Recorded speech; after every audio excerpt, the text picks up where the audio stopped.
Assalamu alaikum and hi everyone. Welcome back to another episode of ARB Recipes. ARB கிச்சனில் இன்றைக்கி நம்ம பார்க்க போகிறது ரொம்பவே பாப்புலரான ஒரு இந்தோனேஷியன் டெசர்ட் குவே வாஜிக். இந்த ஸ்வீட்டை நம்ம செய்ய போகிறது ஒயிட் glutinous rice, அதாவது பசயம அரிசின்னு சொல்லுவோம் இல்லையா, இந்த அரிசியில் தான் நம்ம இந்த ஸ்வீட்டை செய்ய போகிறோம்.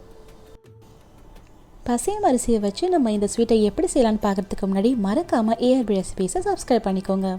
இப்போ வாங்க வீடியோக்குள்ளே போகலாம். நான் ஒரு கப் பசையம் அரிசி, அதாவது குளூட்டனஸ் ரைஸ் எடுத்து ஒரு 4 மணி நேரத்துக்கு முன்னாடி நல்லா ஊற வச்சுருந்தேன். 4 மணி நேரத்துக்கு அப்புறமா அதில் உள்ள தண்ணி எல்லாத்தையும் ஃபுல்லாக ட்ரெயின் பண்ணிவிட்டு அது கூட ஒரு பாண்டான் லீஃபையும் சேர்த்து நம்ம நல்லா ஸ்டீம் பண்ணி எடுத்துக்கலாம். பாண்டான் லீஃப்ங்கிறது வேறு ஒன்றும் இல்லை, ரம்ப இலை தான். ஒரு 20 நிமிஷத்துலேயே நமக்கு இந்த பசையம் அரிசி நல்லா வெந்துடும்.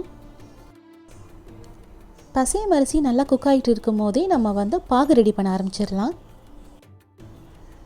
பாகு ரெடி பண்ணுறதுக்கு நான் 100 கிராம் கருப்பட்டி, 3 டேபிள் ஸ்பூன் சர்க்கரை, ஒரு சின்ன சைஸ் ரம்ப இலை, அப்புறம் 1.5 கப் போல் கோகோனட் க்ரீம். நான் எனக்கு கோகோனட் க்ரீம் யூஸ் பண்ணியிருக்கேன்.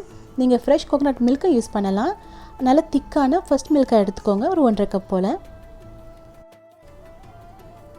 இப்போ நம்ம ஒரு சாஸ்பேனில் நம்ம எடுத்து வச்சுருக்கிற 100 கிராம் கருப்பட்டி, 3 டேபிள் ஸ்பூன் சர்க்கரை, ஒரு சின்ன சைஸ் ரம்ப இலை, இது கூடவே 1 கப் தண்ணீர் சேர்த்து இந்த கருப்பட்டி நல்லா கரையிற வரைக்கும் நல்லா மிக்ஸ் பண்ணிக்கலாம்.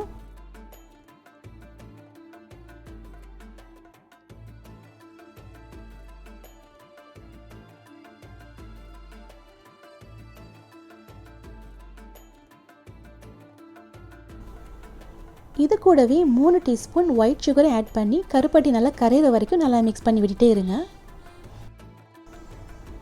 இப்போ நம்ம ஒரு சிட்டிகை உப்பையும் ஆட் பண்ணிக்கலாம்.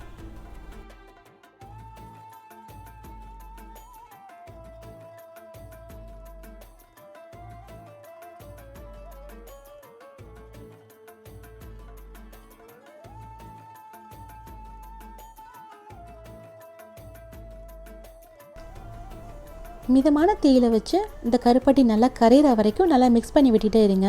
கருப்பட்டி நல்லா கரைஞ்சதும் நம்ம இதை ஃபில்ட்ரு பண்ணிட்டு தான் பாகு ரெடி பண்ண போகிறோம்.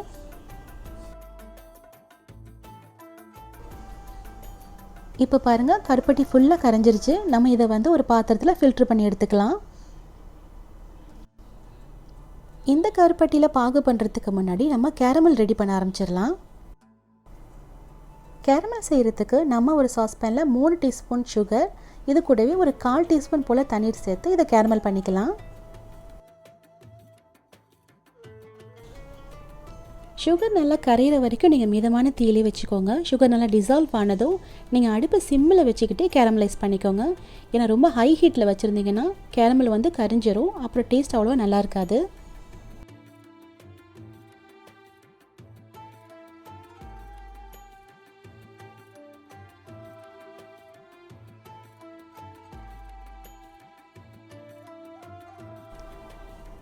ஒரு 1 நிமிஷத்தில் உங்களுக்கு கேரமல் ரெடி ஆகிடும். இதுதான் இதனுடைய பதம். இதுக்கு மேலே நம்ம திக்காக விட வேண்டாம்.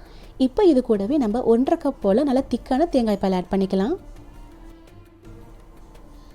இது கூடவே நம்ம ஃபில்டர் பண்ணி வச்சுருக்க கருப்பட்டியையும் இதில் ஆட் பண்ணிக்கலாம்.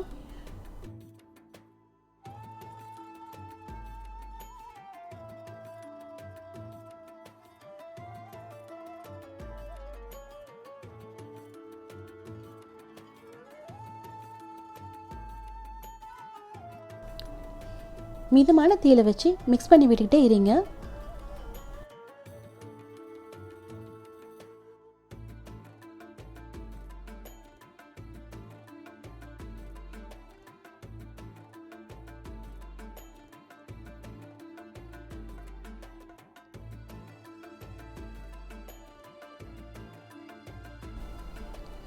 இந்த கருப்பட்டி பாகு நமக்கு உருட்டுற பதத்துக்கெலாம் வர வேண்டியதில்லை. கொஞ்சம் திக்காகி பிசுபிசுப்பு தன்மையோடு இருந்தாலே போதும்.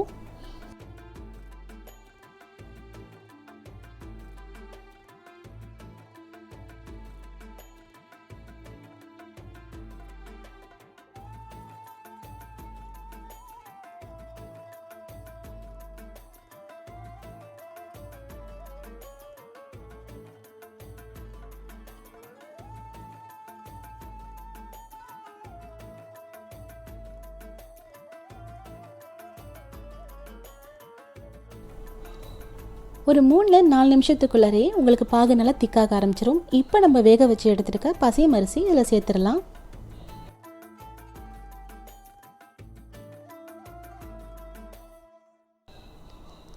பசையம் அரிசியை சேர்த்ததும் நல்லா ஒரு ஃபோல்டிங் மெத்தடில் இப்படி மிக்ஸ் பண்ணி விட்டுக்கிட்டே இருங்க. ஃபோல்டிங் மெத்தட்லேயே மிக்ஸ் பண்ணிக்கோங்க. அப்போ தான் அரிசி நல்லா குழஞ்சி போகாமல் இருக்கும். இது கூடவே நம்ம 1 டேபிள் ஸ்பூன் எண்ணெய் ஆட் பண்ணிக்கலாம். நான் இன்றைக்கி சன்ஃப்ளவர் ஆயில் தான் ஆட் பண்ணியிருக்கேன். ஆயில் மிக்ஸ் பண்ணதும் ஒரு ஃபோல்டிங் மெத்தட்லேயே இதை நல்லா மிக்ஸ் பண்ணி விட்டுக்கிட்டே இருங்க. ஒரு 3 நிமிஷத்துலேயே நம்ம ஆட் பண்ண பாகு இந்த பசையம் அரிசியில் நல்லா அப்சார்ப் ஆகிடும். அப்சார்ப் ஆகி நல்ல ஒரு ஹல்வா பதத்துக்கு வரும். அதாவது விட்டு வர பதம் சொல்லும் இல்லையா, அந்த பதத்துக்கு வரும். 3 நிமிஷத்துக்கு அப்புறமா பேனில் ஒட்டாமல் இப்படி இருக்கும். இதுதான் இதனுடைய பதம். இப்போ இதை நம்ம ஒரு சர்விங் பிளேட்டில் ட்ரான்ஸ்ஃபர் பண்ணிக்கலாம். பிளேட்டில் எந்த ஆயிலும் நீங்கள் கிரீஸ் பண்ண தேவையில்லை. இது இப்படியே ஒரு பிளேட்டில் அப்படியே ட்ரான்ஸ்ஃபர் பண்ணிக்கோங்க.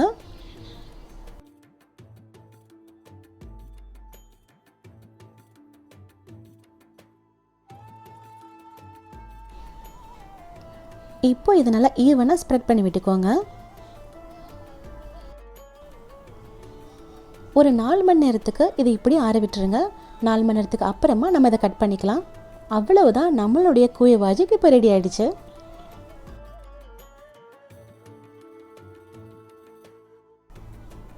உங்களுக்கு டைம் இருந்ததுன்னா 4 மணி நேரத்துக்கு மேலே நீங்கள் ஆற விடலாம்.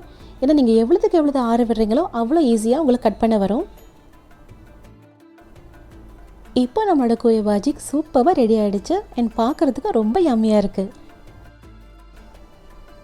உடலுக்கு நிறைய ஆரோக்கியத்தை தரக்கூடிய வெள்ளை பசையம் அரிசியை வச்சு இப்போ நம்ம ஒரு சூப்பரான ஸ்வீட் ரெடி பண்ணியிருக்கோம். இந்த ஸ்வீட் எப்படி இருந்துச்சுங்கிறத நீங்கள் ஒரு தடவை ட்ரை பண்ணி பார்த்துட்டு கமெண்ட் செக்ஷனில் எனக்கு சொல்லுங்கள். இந்த வீடியோ உங்களுக்கு பிடிச்சிருந்ததுன்னா லைக் பண்ணுங்கள், ஷேர் பண்ணுங்கள். மறக்காமல் ஏஆர்பி ரெசிபீஸை சப்ஸ்கிரைப் பண்ணிக்கோங்க. நோட்டிஃபிகேஷன் பட்டனையும் மறக்காமல் ஆன் பண்ணி வச்சுக்கோங்க. அப்போ தான் என்னோடய அப்டேட்ஸ் எல்லாம் உங்களுக்கு உடனுக்குடன் கிடைக்கும். Thank you so much for watching.